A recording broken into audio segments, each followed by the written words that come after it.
that bit of doing something you shouldn't be doing. As a 12-year-old, that was a really good feeling. So when I woke up that morning, I had £20,000. By the time I went to work at 2 p.m. that day, I had £300 left in my account. I had lost almost all of it, pretty much all of it. I was like a zombie. Just progressed and got worse and worse. I always moved the goalposts. No matter the amount I got to, it was never enough. Hey everybody, welcome back to the One Day at a Time podcast. Today's guest is Daniel. He is a gambling addict in recovery who lives in Sydney, Australia. Daniel, thank you for taking the time to join today. Thanks for having me, Rob. Really, really appreciate you taking the time to get me on. Yeah, absolutely. For those that don't know you, they haven't seen your stuff yet online, though we're going to get into that later. What is a little bit about your story? Okay, hello everyone. I'm Daniel. I'm from Liverpool, England. I actually now live in Sydney, Australia. I spent 20 years in addiction, struggling day in, day out, basically for 20 years. Now I've been in recovery for a little over 3 years. Now I'm just trying to get my message out there, trying to help someone else from going through that 20 years of struggling that I went through. Just trying to help them start their recovery journey a bit earlier than they could without me. That's fantastic. And, let's take it back to 23 years ago. What was going on that got you involved with gambling to begin with? The same year that my parents divorced, I was 12 years old. A couple of months later, I actually started gambling. So I don't think it was a coincidence. I'm pretty sure me escaping from dealing with that reality. I've spoken about it in therapy. It was a coping mechanism for me. I was never able to deal with those negative emotions, and gambling was an easy way to sort of, hide away, escape from it. Wow. So you were 12 years old when you made your first bet? Yeah.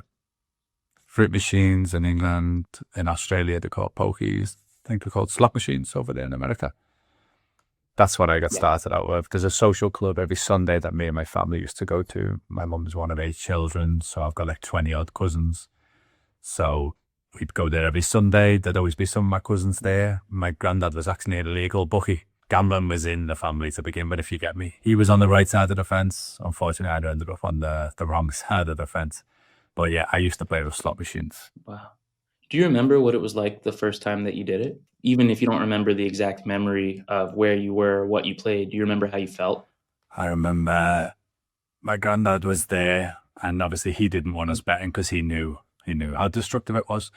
Basically, every time he'd walk around the corner, we'd be like hiding and pretending that we weren't actually on the machine playing. I loved that little bit of naughtiness, like that bit of doing something you shouldn't be doing. As a 12-year-old, that was a really good feeling. So I remember the excitement of it, What comes to mind is wondering how it progressed. And, I understand a bit myself because I'm in recovery from gambling addiction as well. But someone listening might be wondering, how did this go from something that, you did for fun, that was just a little bit of being naughty or something, to one of your cousins? How did it ending up to be a problem? What was the progression like? Speaking to my gambling counselor and my therapist, there's 2 early wins that really stick out in my mind.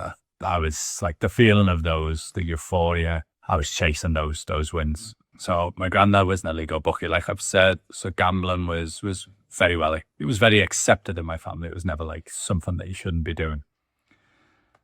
My name being Daniel, my nephew's name was Georgie. We're very close. There's a horse that used to run called Chief Dan George. So all of my family used to bet on it just because of the name, basically. There was one time, but we all bet on it. We were all watching the race in my mum's living room. I had my mum, my dad, my brother, sister, brother-in-law, my nephew. We've all had a little bet on it. We're all watching it. So I'm only like 13 years old. There's not much money. Not maybe a few dollars. But we're watching the race. The horse is miles behind, literally in last place. I found this out afterwards, that the in-running odds on Betfair were actually 999 to 1 for it to win. That's how far back, that's how defeated it was at the back. Somehow the jockey gets it going, gets it moving, starts working his way through the pack, and he comes through and actually wins the race. It's the euphoria of just all of us jumping up together, we were out. The horse was gone, the horse was finished. We were dead and buried, and then just all of us experiencing that win together. It's hard to put in words, just that feeling. I think because my mum and dad had split, this was all of us back together again, if you like. And then the other big win that stands out, it was 12 months later maybe. I did a soccer accumulator where I'm betting on 4 different games. Yeah. It was only a £2 bet. I did 4 different results. So I needed all 4 games to either finish win, lose, or draw.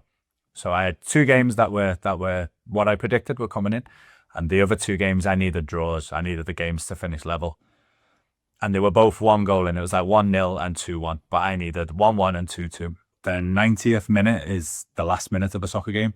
One of those teams equalised. So I've now got 3 out of my 4 teams up. The other game, I just need 1 more goal. The 95th minute, so 5 minutes of extra time after the finished 90, they scored. Wolverhampton Wanderers versus Coventry City. They scored 95th minute, and it was just, again, that euphoria. My bet was out. I was down. It wasn't going to win. And last minute, it's all coming. It's like just that feeling. I'm going to say it again, the euphoria. Those 2 early wins, like that one was more just sort of me experiencing the win, and £140 I won, like at 13 years old. That was a lot of money. So that was more of like a solo one. The first one was sort of the family sticking together, but that one was me getting that big win, getting that first win, and I was chasing that feeling for the next 20 years. So as you got older and you continued gambling, did you feel like there was a shift from it being a family event, a euphoria shared with others, to being kind of an isolating event? When I was 17, would have been 15, 20 years ago. The internet wasn't quite wasn't as technologically advanced as it is now. So I had an online betting account from like the age of 16. I didn't have to prove my age to get that account. So I sort of worked my way around it. I remember when I was 17, just as my mum was coming up to bed, I said, "Can I borrow your bank card and can I put £10 into my account to play some poker?" Not knowing like that I was going to have an addiction this many years later. She willingly gave me it. I put the £10 into the account, and the card details obviously stored into the account. I've given her a card back. She's gone to sleep. Played that £10, lost it. I thought I'll put a little bit more in and get that £10 back. So I've put some more in. By the time she woke up the next morning, I'd actually put £1,700 into the account. I had lost all of that on poker. That was the first time I'd like taken somebody else's money to gamble, and I'd created a big problem. Unable to have the uncomfortable conversation and deal with those negative emotions, I just didn't tell my mum that I'd done this. And then about 4 or 5 days later, she come and sat down on the couch at me and said, "I've had a letter saying the internet company weren't able to take their money onto the account. Would you know why?" So I came clean. I said, "Listen, I've spent this much on poker." I told her I have spent £1,700, and my mum, never being a big disciplinarian, never being angry with me, never really shouting at me, just sort of left the room. She was disgusted with me, left the room, didn't speak to me for maybe a day or 2. And then that was it. It was sort of brushed under the carpet. And a few days after, our relationship got back to what it was. And it was never really discussed, never pulled apart and diagnosed, if you like. Just swept under the rug. Do you feel like the fact that it was swept under the rug, like, I guess a better way of asking is like, how long after that event was it until you were gambling again? Was there a gap of time where you were like, maybe this is a bad idea, or were you right back at it, Nah, like almost right away? straight back into it. It was like my mindset shifted to, I need that money back now. I want to get that money back. I can give my mum that money back and she'll forgive me. That was my attitude for like the next 20 years. I just chase him. I need that money back. I've invested this much money into gambling. Gambling now always, I'm due a win. Gambling now always me. I feel more likely that I'm going to win than someone else because of how much I've now invested, if you like. But yeah, it just spiraled out of control from there. So definitely a sunk cost fallacy. I can remember doing something similar. It's like, I've already spent so much, I need to at least get back what I put in. And then were there any times during your gambling where you did get it back? Were there times where you got to that break even point or you were back up money? And if so, why didn't it stop you? At 19 years old, I had a life-changing win. I was playing roulette online on Betfair. So this account I'd had from when I was 17 years old. So again, it was a bit of a dodgy account. I was playing roulette and I got on a really good run. I was doing like £1,000 per colour.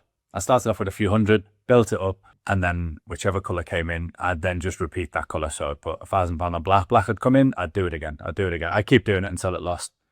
And I had a really good run of like 12 colours back to back, the same colour back to back. I got up to £20,000. So to give you a bit of context of how much money that was to me, I was making £4.82 an hour at this age, and I've just won £20,000. So I've won more than a year's salary, and this one's sitting. So when it comes to withdrawing it, when it comes to taking it out, because my account was from when I was younger, I couldn't just withdraw it straight to a bank account. I had to jump through a few hoops, and I had to get it through PayPal eventually. So I know it's going to take a couple of days. So I've withdrew it. It's up in the air. It's on the way to my PayPal account. Next morning, I wake up, refresh. It's not there yet. Next day, I wake up, refresh. It's not there yet. I repeat this for like 5 or 6 days. This one morning, it's there. I wake up, refresh, £20,000 in my account. I'm like, wow, this is life changing. I'm going to take my girlfriend at the time on a cruise, the car that I'm going to buy. I can invest in something and I can retire young. Basically, all these dreams are going through my head. So that day I was starting work at 2 p.m. and this has happened about 9, 10 a.m. So there's a few hours till I'm in work. I have the genius idea I'll see how my luck is. Let's just have a little look on roulette and see if my luck's still in like it was last week. So I start playing with that 20,000 and keep doing the same color spins that I was doing. So when I woke up that morning, I had £20,000. Wow. By the time I went to work at 2 p.m. that day, I had £300 left in my account. I had lost almost all of it, pretty much all of it. I was like a zombie. It was just like I was there in work, but I wasn't there. I was just in my head the whole night, just thinking, what has happened? Where has that money gone? The dreams that I'd been having for the previous 6 days about when I finally get that money, what I'm going to do with it. And then within a few hours, I've just given it all back. Can we talk about something real for a minute? If your gambling has started to feel less like fun and more like stress, trust me, you're not alone. Millions of us know what it's like to say, just one more bet, or feel that urge that's really difficult to explain. That's why I'm excited to tell you about Evive, a sponsor of today's video. Think of it as having a recovery companion right in your pocket, someone who actually understands what you're going through. No lectures, no pressure, just practical tools and genuine support when those challenging moments hit. Download Evive now and you'll get guaranteed free access through 2026. Not a trial or a limited version, but the complete platform, completely free. Because Evive believes that everyone deserves access to support that works for them. Download Evive today and take the first step towards changing your relationship to gambling. Evive is only available in select countries. I can remember doing very similar things, and I think what kind of allowed me to justify it in my head at the time, which of course is horrible looking back, but it was like I viewed money that I made from gambling different than I viewed money that I made from work. Do you feel like that was part of it too? Like, did you ever stop and think, that's a year's salary? Or was it like, yeah, it's a year's salary, but this is my gambling money, so this is a different type of money? Like, that's kind of how I separated it in my head. Does that sound familiar? Similar, not exactly to what you're saying, but my attitude was more like I started that day with a few £100 and I won £20,000. So if I now start with £20,000, imagine what I'll be on then. Like the multiples of that, imagine what I can finish. I just need to repeat my strategy. There was like no thought of it's just randomness, and roulette is just complete luck. It's like my system won that money. If I just do that exact same system again, then I'm going to win again. I'll stop when I get to this amount, and then I get there and I'll be like, oh, that's what 20,000 feels like. What does 100,000 feel like? I'd get to 100,000. I'd be like, oh, this feels nice. It'd be okay for a day or two. And then it'd just be moving the goalposts. What's the next amount? Yeah. I feel like a lot of people that are going to be watching this will definitely relate to that thought of it's never enough, continuing to move the goalposts. So I urge them to comment in the chat or in the comment section, just kind of if they can relate to that, because I feel really strongly like it was never enough for me. No matter how big the win was, it was always that, just like you said, this idea that our strategy worked. So what's to stop it from working again? And in the days or rather in the weeks and months that followed that situation, did you continue to try to repeat the strategy? Yeah. Because like I said, my attitude was I was able to win that money. I was able to win that £20,000. Next time I'll just stop at that £20,000. I won't go and do it I won't go and do what I did where I gave it all back. I'll just stop at that amount. But being a gambling addict, it's a lot easier said than done. As you hear from the rest of my stories, it just progressed and got worse and worse. I always moved the goalposts. No matter the amount I got to, it was never enough. Just constantly wanted to feel what the next amount felt like. No matter how much I won, it felt good for a moment, and then I needed the next win. So at this point, gambling just like consumed my life. Every shift at the start of the morning, my gym shift, I just pull the newspaper out, pick out my horses, go and do my bets for the day. When those horses would lose, I'd then chase the losses. I got paid monthly. I'd be skint after 2 days. 2 or 3 days, all my wages would be gone. I had no responsibilities. I was living at home with my mum, so I could just ask my mum for bus fare the next day if you like. Once all my money was gone, never saw the value in money because I didn't have no value for it. I didn't have no responsibilities. I'll take you back a little bit. When I was 18, a year before that life-changing money, I immediately applied for 3 credit cards as soon as I turned 18, and maxed them all out instantly. Just gambling online. And then I just bury my head in the sand. I'd ignore all the letters, ignore the phone calls, ignore the emails. I'd never end up paying it back. I'd just bury my head in the sand. Obviously, then I started going casinos because I was 18. I could legally go to casinos. So I was pretty active in the casinos at that point. So I'd find money somehow. I remember 22 years of age, I took out a loan. The internet wasn't quite what it is now. So to get a loan, I just needed to screenshot my statements. Like I didn't need anything official, if you like. Not using any high quality editing software. I just used Paint to modify my statements. Just used Paint to get rid of the gambling transactions. And then I was able to apply for the loan, use them statements and get the loan. Loan was gone instantly. And then I remember a few weeks after, ignoring their calls and letters, some of their staff actually came to my door, my mum's house, and knocked at the door to sort of like bailiffs, sort of like debt collectors. And my dad was there. My dad sort of bailed me out and helped me in that moment. But I left the gym and I went to work in restaurants. So once I started working in restaurants, it was getting paid cash. It was getting paid weekly and getting paid cash. So that enabled me just for a lot more years to go and gamble. And then at 25 years old, I was involved in a very serious car crash. I was drink driving like 3 times a week. I'd finish in the restaurant, go across the road to the pub, have a few drinks with my friend, and then drive back home. Bear in mind, I'm already over the limit at this point. Drive home, get changed, drive back to the pub, pick them up, drive into the city centre, and then we'd go and have a night out. And then I'd drink drive home. I did this for probably 6 months, and my sister used to say to me, please stop doing this, stop it. I don't want to have to bury my baby brother. But I just felt invincible. I was like, I get away with it. Why wouldn't I do it? Nothing ever happens. I get away with it. But at this point, my life started spiraling. I was gambling the little money that I had. I was going out drinking. I was drink driving.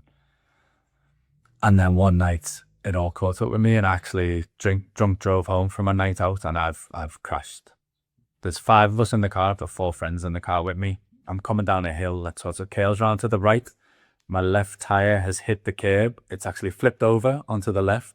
So it's sliding down the hill on the 2 doors, on the side of the car. Hit another curb, flipped over onto the roof, and then slid down an embankment, and actually ended up hitting the wall of a pub, finishing in the back of a pub. So I've got no memory of the actual crash itself. I sort of blanked out, just sort of what I've been told and seeing footage, because my crash was on the news and stuff. I wasn't actually able to get out of the car. The fire brigade had to cut the door and get me out of the car. So I've woke up in hospital the next day. I'm all dazed and confused. I've woke up, my sister's standing next to me, and I'm like, oh, and there's a policeman stood at the bottom of my bed. So I say to my sister, I'm like, what? Why is there a policeman at the bottom of my bed? And my sister says, it's okay, you've had a crash. And I was just like, oh no, I remembered instantly what I did the night before. I then realized, oh my God, there's people in the car with me. How is everyone? That was my first question to my sister. And she said, it's okay, everyone's all right. You're the one who's in the most danger. You're the one who's most hurt. So that was a bit of a relief knowing I didn't hurt anybody too seriously. There was obviously cuts and bruises and scrapes and stuff. I ended up with brain damage in 2 parts. One of the parts was my memory that suffered the brain damage. And then the other part of my brain, the irony is I can never remember what the other part is because I forget it. So I had to do quite intensive brain training for a couple of weeks after this to sort of bring myself back and get myself back into a functioning adult. that was sort of a wake-up call that I thought, this is where I need to turn it around now. This should be a kick up the backside. I need to get my life together now. I left the family restaurant that I worked in, and I went to work in a chain restaurant, for a big chain, a big national chain. So it went back from cash payment to monthly payments and bank transfers. So it kind of slowed my gambling down a bit, if you like, because I moved out as well. I was in an apartment, so I was paying rent, I had responsibilities. It was still there. Any disposable income I had, I was still gambling with it. This is when stealing actually came in. Like, I'd stolen from my mum previous, I'd stolen from companies when I hadn't paid loans back. But this is like the first like real worrying moment. So the 3 casinos in my city I was self-excluded from anyway, so I couldn't actually go to. But I had this idea that, and so I'm one of the managers in the restaurant, so I'd cash up overnight, I'd put the money in the safe. So I had this idea that I'd keep £1,000 out to a side. I'd get a taxi to the nearest casino that I can actually get into, then make the taxi wait outside, put the money on red or black, whichever number had just come in, and then cash it out straight away and leave. So I say, luckily, this probably could have woken me up sooner if it didn't happen, but luckily it came in. I was able to double my money, go and cash it out, get back in the taxi, go back to the restaurant, put the money back in the safe, and then keep the £1,000 profit. I did this 2 more times. So I did this 3 times in total. Somehow it happened. It came in every single time. All 3 times came in. Somehow I was able to walk away every time. Like, I'd do what I said. I'd go in, put the bet, cash out, and leave. I think it was because I had the taxi driver waiting outside. So my people pleasing was just out of control, and I didn't know at this point that I suffered so bad with people pleasing. The fact the taxi driver was waiting for me outside, I think, was a big reason that I was able to walk away with it. So the 4th time I've tried to do this, I've been out on a night out, and I'm drunk, and I've gone into the restaurant to, well, I don't actually remember this, but I'm figured out I've gone into the restaurant to go and get money. My memory, I'm just sort of coming to, I'm just sort of coming round, and I'm dancing to a beat. And as I come to, I realize the beat is actually the alarm in the restaurant, and I'm standing inside the restaurant. So I'm dead confused, and then I'm like, I realize what I've been trying to do, and I'm like, oh no. So there's 2 other managers in the restaurant, so they get called. I'm waiting outside with the police have came. They're holding me outside. The 2 other managers corroborate, yes, I work in the restaurant. Like, he's drunk, he shouldn't have been going in, but it's not a big problem. The police leave. The other 2 managers, one of them is actually my cousin. I must have came clean and told her why I was there and what I'd done. She said to me, we're not going to escalate this. We're not going to go to the area manager. We're not going to go to the chain and let them know what's happened here, as long as you do something about this now to fix this. So I agreed. So I avoided trouble, if you like. I remember my first Gamblers Anonymous meeting was a few days later. I found where my local one was and went. So scary going in, like a dingy church hall. I got stuff out of it. And I remember listening to the first fellow I listened to, he spoke and he said, I have 7 years of recovery. And I just remember thinking, I wish I had those 7 years. Like, I wish I hadn't gambled for the last 7 years. Now that I've been in my recovery for over 3 years, I realize those 7 years wouldn't have helped me. Those 7 years were his recovery. I needed the 3 years that I've now got. I need my own recovery. If I'd have took his 7 years off him that day, it wouldn't have done anything for me. I would have still been gambling. I've had to learn the lessons that I've learned in my recovery. I had to go through the pain, the misery, the suffering that I've had to go through to get to where I am today. Gamblers Anonymous worked for a few months. And then after 4 months or 5 months of me not gambling, I'd be like, I can control it. I can control my gambling. I'll go and do a small bet. Yeah. Always leading to the same. A day later, a week later, a month later, it would get out of control as always. Yeah. So I just repeated this cycle for a very long time. Like a couple of years, just repeating this cycle. My family are aware I'm going to Gamblers Anonymous. That little relapse every few months, I was keeping quiet. Because I'm getting paid cash again at this point, so they don't know where my money is, what's happening with my finances. Whenever I get in big trouble and I'd owe some money somewhere, I'd always get bailed out by my family. My mum or dad would pay off the loan, pay off the credit card, whatever they needed to pay to make me avoid the interest charges. But then the deal was I'd start paying them back over time after 1 or 2 payments. I'd always get let off and sort of get forgotten about. I do want to emphasize that there's no blame on my mum or dad whatsoever. I relentlessly love my family. I love my mum and dad so much. And there's in no way that I'm saying I gamble because of them. I know my gambling addiction was my responsibility and my fault. It's just the situation that I was in, because they loved me and never wanted to see me in trouble. I was always sort of unable to get out of trouble. I never had to face up to the consequences, if you like. So the casino that I used to go to outside of my city, because I was self-excluded from all my ones, I've had a big win in this casino one night. I've headed back home, 7 o'clock in the morning. My mum's in the kitchen, 7 o'clock in the morning. She's getting ready for work. She's like, "Where have you been?"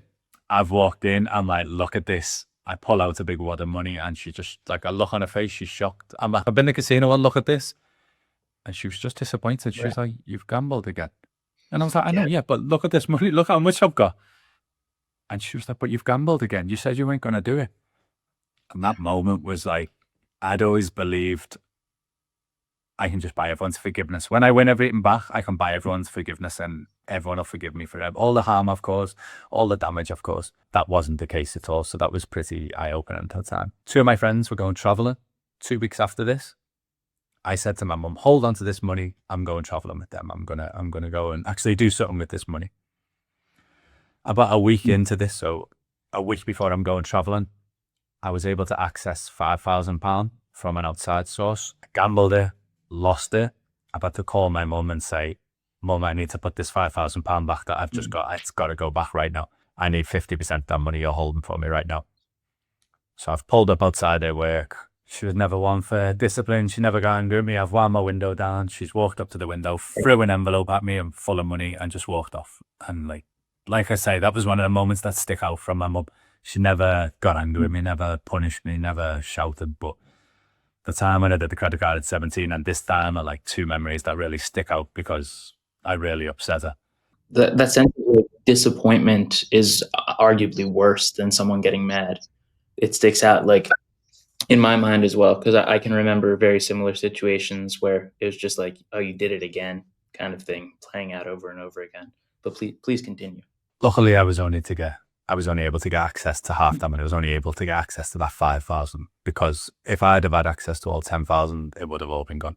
Luckily, I was still able to go traveling with the remaining 5,000 that I wasn't able to get access to, that my mum was holding on for me. So my friend that was coming traveling with me said, "Daniel, there's one rule on this trip." I'm like, yeah, go on, what is it? It's like, no gambling. He's like, deadly serious, no gambling. I know if you go and gamble, you'll be going home the next day. Luckily for me, these countries were like a little bit underdeveloped. There wasn't casinos on every corner. There wasn't bookmakers everywhere. So I just had so much fun. I really thoroughly enjoyed myself. I finished off in Australia. The last 2 weeks of my trip was in Australia. The two friends that I was traveling with, one of them went home from Bali. And then my other friend, once I got to Sydney, he was with me for 3 days. And then he was going to Brisbane to see his sister. And then he was going back home. But my nephew was coming into Australia to be with me for the 2 weeks, like for a 2-week holiday for him.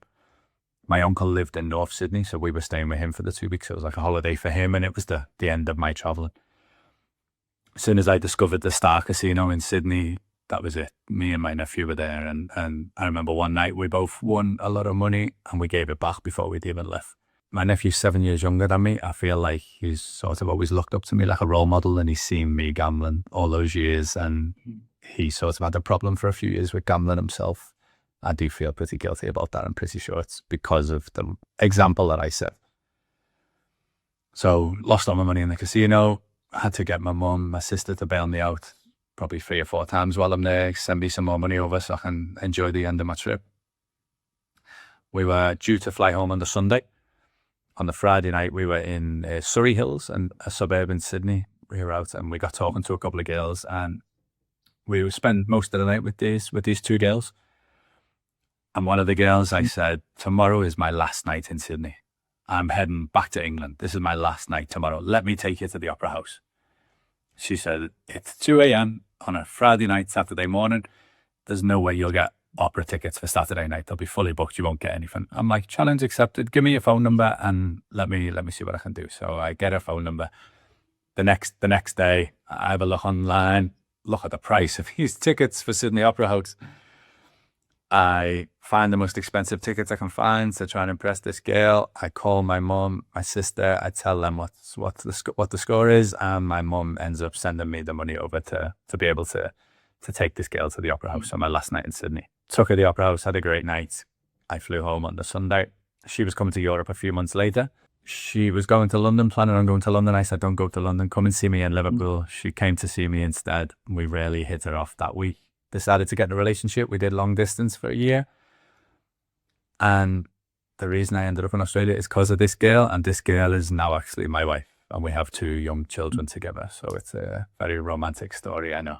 So before I actually moved to Australia, I started seeing a gambling counsellor back home in Liverpool, England. About 6 months, 8 months, I saw this counsellor. It's the first time I really sort of did therapy. I really dug deep into my addiction, into how I am as a person. The Gamblers Anonymous was always just sort of how to not gamble, how to abstain. This was going an extra layer. This was peeling an extra layer off, going one layer deeper. I learned so much. So by the time I moved to Australia, I had about 8 months of clean time.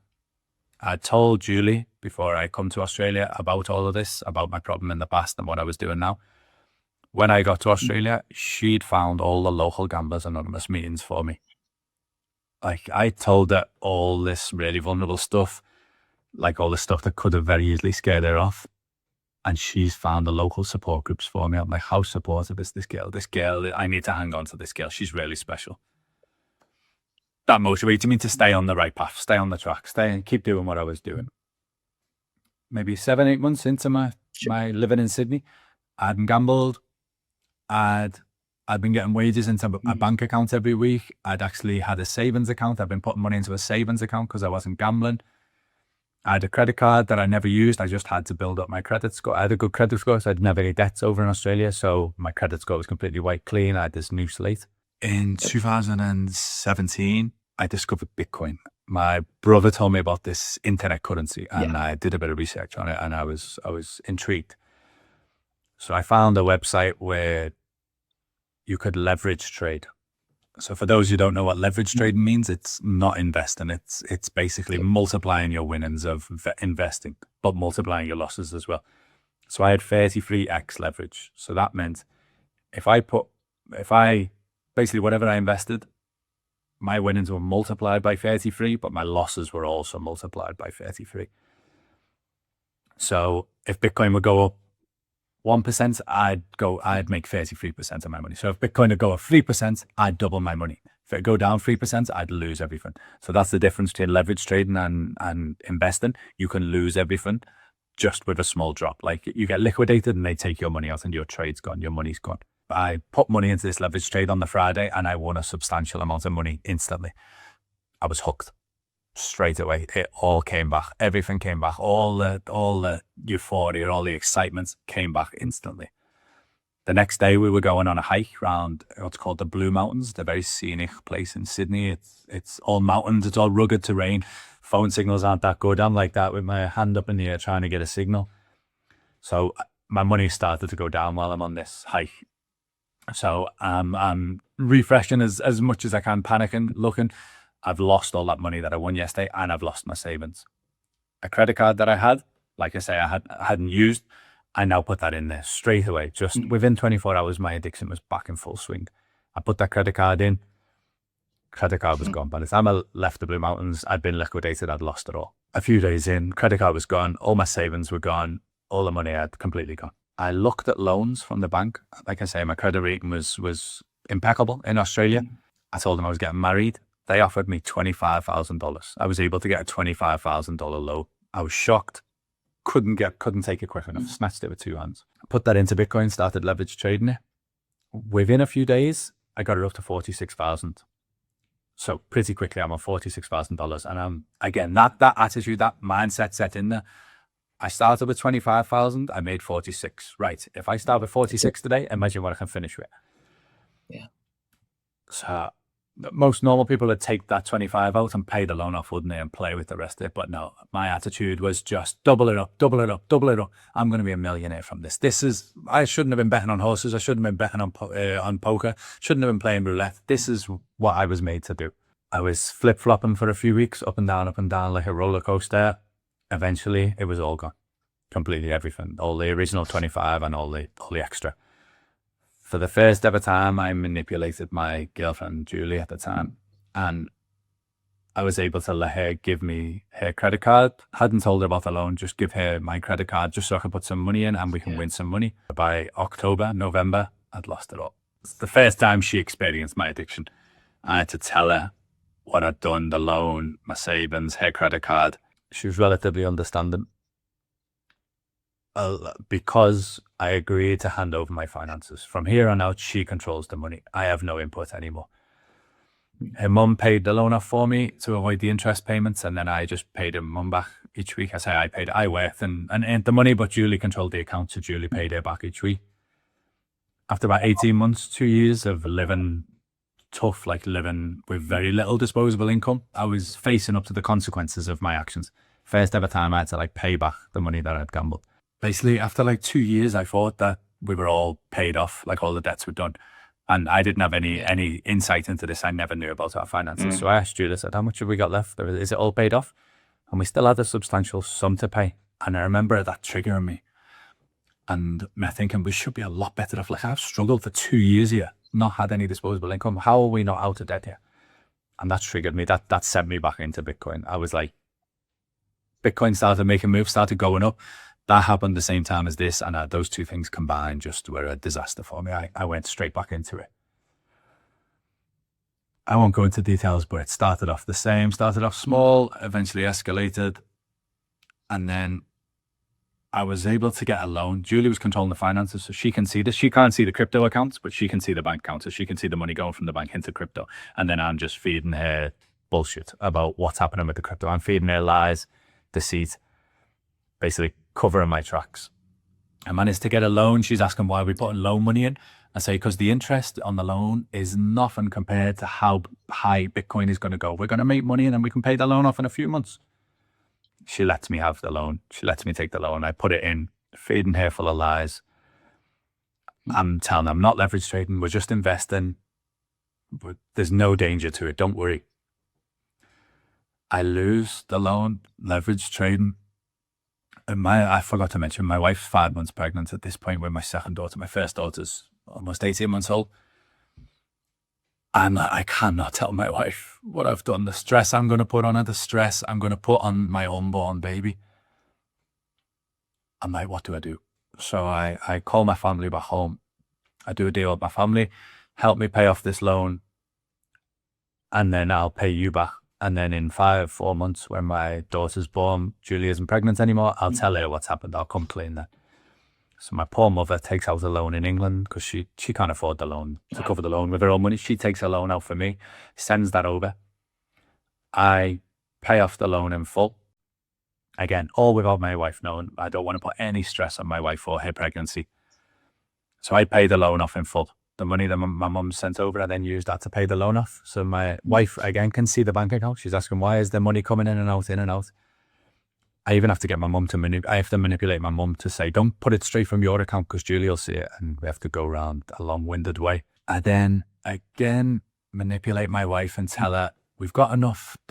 We've made enough now. I'm putting the loan back and then we're just going to leave the extra money in Bitcoin. I love my mum so much, and it kills me that I did this to her. Because again, it was never, I'd never think about my family going to be upset with me. All I could think about when I was doing this was, once I get everything back, I can put it all back where it's supposed to go. Everyone will forgive me. Everyone will love me. It was never crossed my mind about the harm that I was doing, because I didn't think I was going to. I always thought the outcome would be different this time. After I've paid off that loan, I've screenshotted the loan, paid in full, sent it to my family back home, and they're like, okay, for the next few months, just get your head down, carry on what you're doing, keep working. When Julie then gives birth, you can then tell Julie about it weeks later. I then call the loan company the very next day after showing my family the screenshot, and I say, I've made a mistake. I was only supposed to pay 1 week's payment, but I've paid the loan off in full. Can you please give me the loan back again, reimburse me the full loan? They say, yep, no problem. And they give me the loan back. So my wife can see this loan come back into the account again, and she's like, what the hell? again, I just have to manipulate it. I just come up with lies. Do you see? I'm like, it's going again. Bitcoin's popping off again. It's going to go to the moon. We need to get this money back in. We're going to make a hell of a lot of money. It's really embarrassing and thingy whenever I tell this story, just how I was able to do all this horrible stuff, all these lies, all these deceit. At this point, I'm about $110,000 in the red. Like, I need to put $110,000 back in certain places when I get that money back. And then this one Friday night, you know, the back of the Gamblers Anonymous book, one of the questions is, do you struggle to sleep because of your gambling addiction? I never did. Sleep was an escape for me. I'd get home from the casino, be rattling around in my head. I hate my life. I'm never gambling. I'm never going to do it. I could go to sleep and just forget all about it. The sleep was an escape for me. So I was able to do that. However, this night, I woke up at 2:00 and just the amount of spinning plates I've got in the air, I can't sleep. So I go downstairs and I start playing on the Bitcoin charts. So I'm in work at 6 a.m. It's 2 a.m. at this point. I start work at 6 a.m. on the Saturday morning. I haven't found a website that lets me do a 100x leverage trade. So if Bitcoin goes up 1%, I double my money. Bitcoin goes down 1%, I lose everything. For people who don't understand crypto, Bitcoin can move 10% in a matter of minutes. So it's just absolutely reckless behavior. I go on a good run. By about 4:30 a.m., I have six figures. I've almost got it all back. I'm back into six figures. Not quite the 110, but I'm almost there. I remember saying to myself, I remember a voice in my head saying, once you get that amount back, you can stop. You can put everything back. There was another voice that just went, you won't stop. Yeah. It was my own voice. Both voices were my own voice, but one of them was the addiction speaking. I just ignored it, buried it, just thought, it's okay. I know what I'm doing. I'll get it back. So this was Friday night, Saturday morning. I've took all my trades out. Gone to work Saturday. Been in a great mood all weekend. Loving life all weekend. Almost got it all back. By the Monday night, from when I took my trades out on the Friday night to the Friday night, Saturday morning to the Monday morning, Bitcoin had gone up a fair bit more. So I'm kicking myself. I'm like, if I had left my money in on the Saturday, I'd have even more now. I'd have it all back and I'd have more. My FOMO kicks in. I need money now. I need to get it now. So I'm hiding in the toilet. I'm hiding from my wife in the toilet with my phone, looking at the Bitcoin chart. That's how much of a low point I'm at now in my life at this point.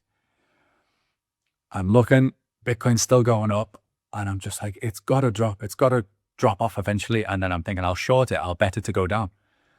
I'm sitting there for about 10 minutes watching it. It's just going up and up and up and up.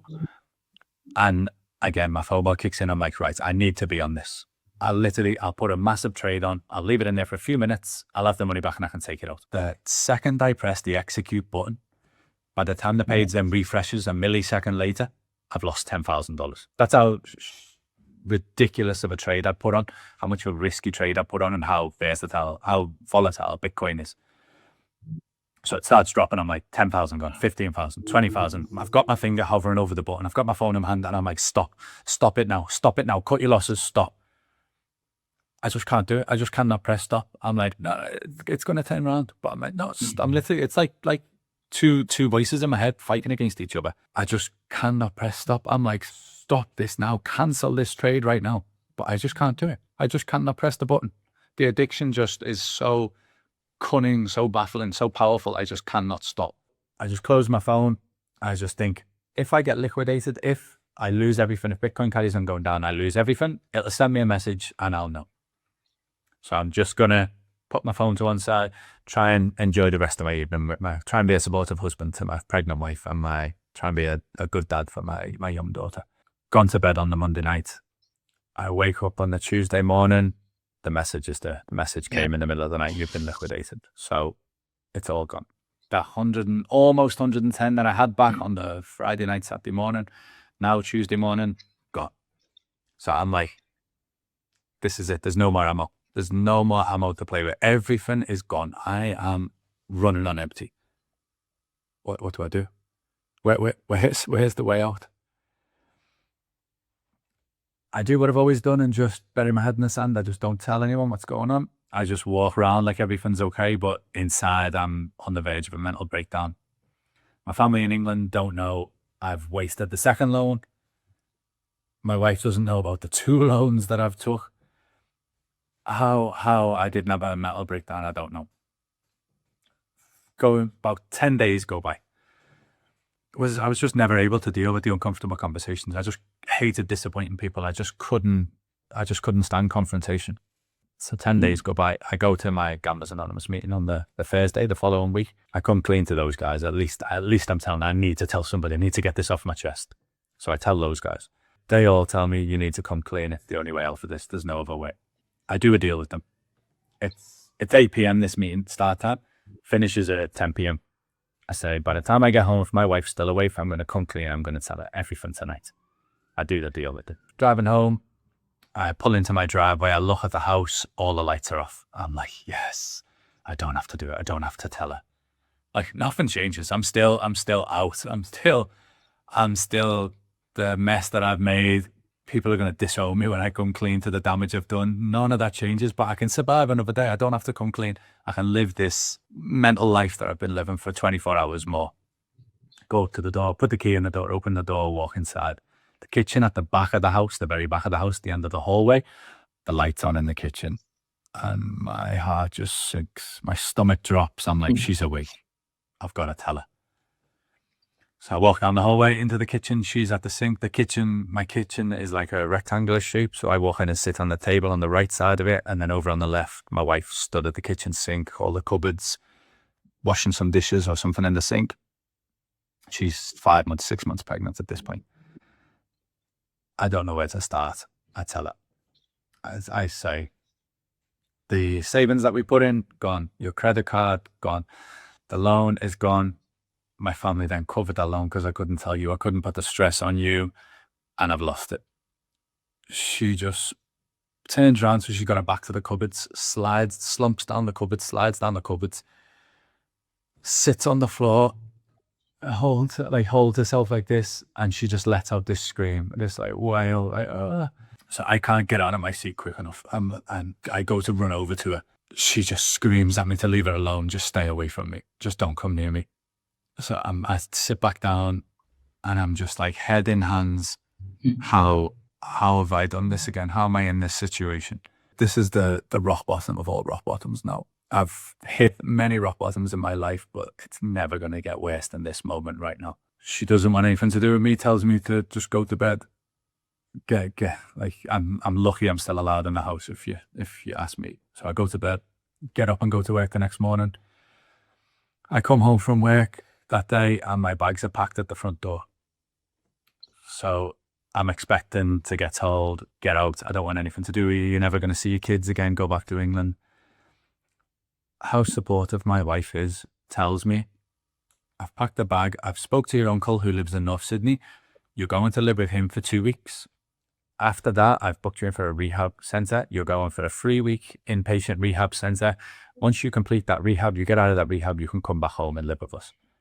Where's the dotted line? I can't sign quick enough. I'm like, yes, I'll do anything. I want my wife in my life. I want my kids in my life. I will do anything. The stuff I've put her through, and she still is rooting for me. She still wants me to get better. I'm just so lucky to have ever found this girl. Like the chances of us ever meeting were 1 in a billion. Me in England, here in Australia, just being in that same place that night while I was in Sydney.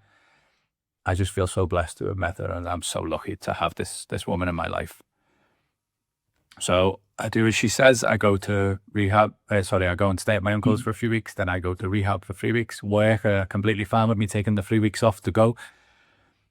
I learn so much when I'm in rehab. It helps me understand. Again, it just peeled layers off of me. I understand what's happening at a different depth. I learned so much, and I can't wait to get back home and put this into practice. My first day out of rehab, my cousin picks me up from rehab, drives me back home, takes me home. I've got my wife, my 18-month-old, and my mother-in-law standing on the driveway like a welcome home party. The thing I remember of it was my daughter looking at me. She's 18 months. I'd never been away for her for a month before. Like, I remember her looking at me like, I recognize you, but I don't know who you are. That killed me. So that was, again, more motivation. Never go back to that life now. 10 minutes after getting home, my mother-in-law comes out with a list of jobs that need doing. You've been away, this needs doing, that needs doing, this needs doing. So I've got stuff to do in the house, straight back to work. I've got to catch up on the 3 weeks of work I've missed. My wife's about to pop with our second baby. I've already got a toddler as well. All the family support that I've got is 17,000 kilometers away. My life is very hard, very stressful, very busy. Recovery just got put on the back burner. I was like, I've learned so much stuff in rehab that that's okay. I'm done now. It's like I've took the pill. I'm cured. I never worked recovery. I just sort of went to GA and shown up, if you like. I was there in body, but I wasn't there in mind. It was just like, yeah, I've gone to rehab, I've took a pill, and now I'm better. 6 months later, Bitcoin starts popping off again, and I've got no defenses. I've got nothing to fight those urges because I just haven't practiced my recovery. My wife's managed to build up a little bit of savings in our accounts because paying off the debts, but simultaneously I'm working crazy hours. Does the ability to talk her back into it, because it's really hard for me to conceptualize how she would like go along with it. Does it come from you saying something like, I've gone to this program, I've gotten better, everything's fine now, kind of thing?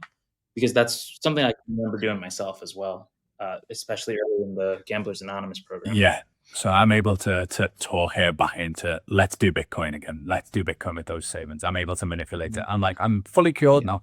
I don't gamble anymore. I'm not going to leverage trade. We're just going to invest, and we're going to make all that money back that I've lost. Sure. COVID had hit, so I'm actually doing online Gamblers Anonymous meetings, Zoom meetings. While I'm doing those meetings, I'm actually flicking between the Zoom screen and the Bitcoin charts. Like that's how much I'm just there to show my wife that I'm going to Gamblers Anonymous when I'm not actually participating in it. I lost that money pretty quickly.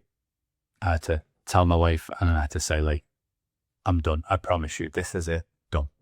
This will never happen again. From that day on, I started practicing recovery. I started doing all of my Gamblers Anonymous meetings. I started seeing a therapist that I met in rehab. I found a gambling counselor that was free of charge. You filled in a questionnaire, and it determined how many sessions you were eligible for. I was eligible for the maximum amount of sessions. I ticked every box. So I've been doing 3 Gamblers Anonymous meetings a week for the last 3.5 years. I practice things like my people pleasing. I learned that through the psychotherapist. If I say yes to someone when I want to say no, I then secretly resent myself, and that could lead me down an avenue of self-hate, needing to escape going to gamble. So things like that is what I call practicing my recovery, not just staying away from a bet, but trying to better myself, like trying to improve myself. My therapist, I'd see once a week, then sort of once a fortnight, now once a month. I've got an appointment to go and see him in 8 days' time, a psychotherapist.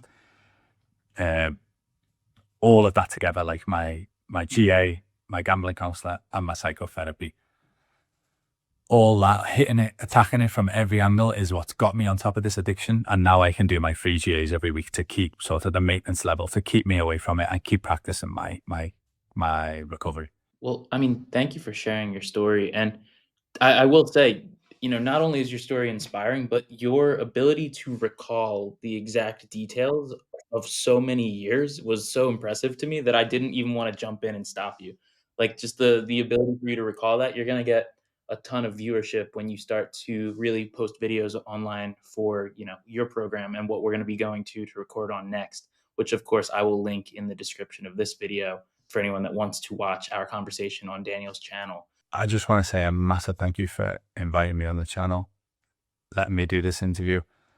The reason I do these talks, the reason I've started my YouTube channel is to help people overcome their gambling addiction and not go through the pain and suffering that I had to go through.